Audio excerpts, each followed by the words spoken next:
will forever be the greatest family in the history of wrestling.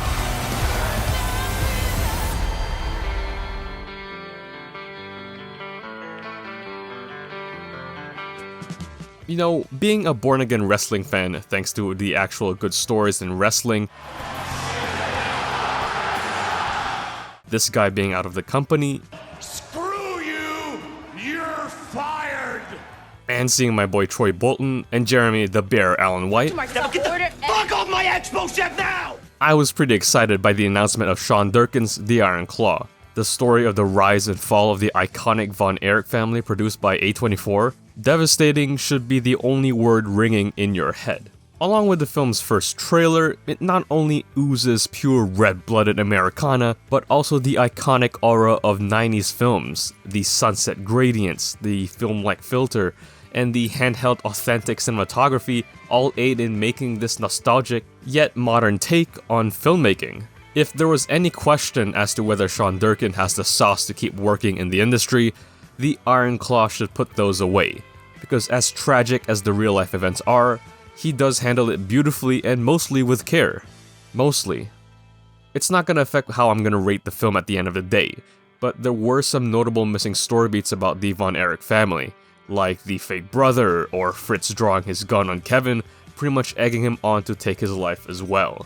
And that's the thing, the family story is so incredibly dense and so much that I'll honestly give Durkin praise for carefully picking up the high-level story beats to make an efficient yet fulfilling film.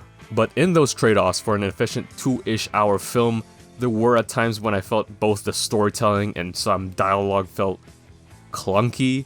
The film spends a careful amount of time building the family up, setting the seeds for the characters to grow emotionally and story-wise, giving a montage of their heights and falls, and by the end of it, it completely pulls the rug out of you by the end.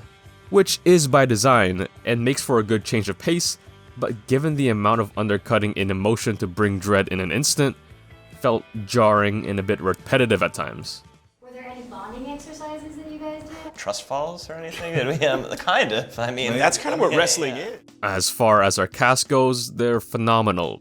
Putting aside the realistic wrestling choreography, everyone in the family works to give a good old-fashioned 80s Texan vibe. This film made me realize the faults of the setting in stone of the Oscar nominations during the fall months, because Zac Efron gives a shockingly great dramatic performance that in previous years would be an easy Best Actor nod.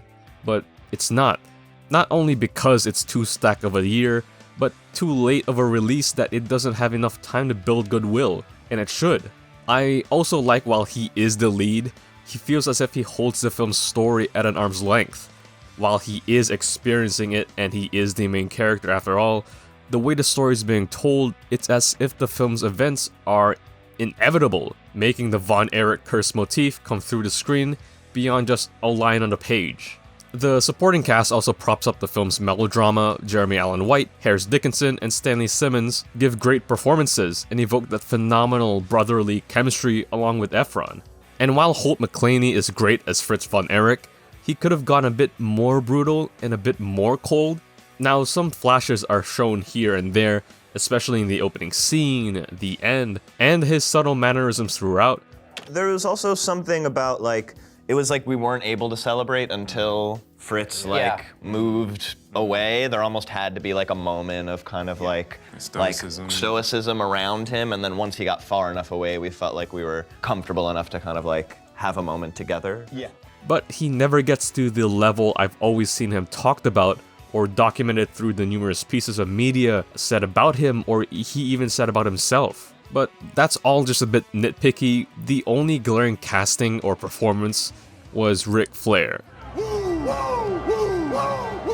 While he got the cadence of his monologues kinda right, he didn't talk about the film's 90s vibe and aura, and with the 70s and 80s backdrop, Texas Ranch, and the gritty yet smooth camera work, it achieves that, and it only enhances the experience. It feels authentic, as it can, and it's aesthetically appropriate for the direction of the film. I mean, just listen to the soundtrack.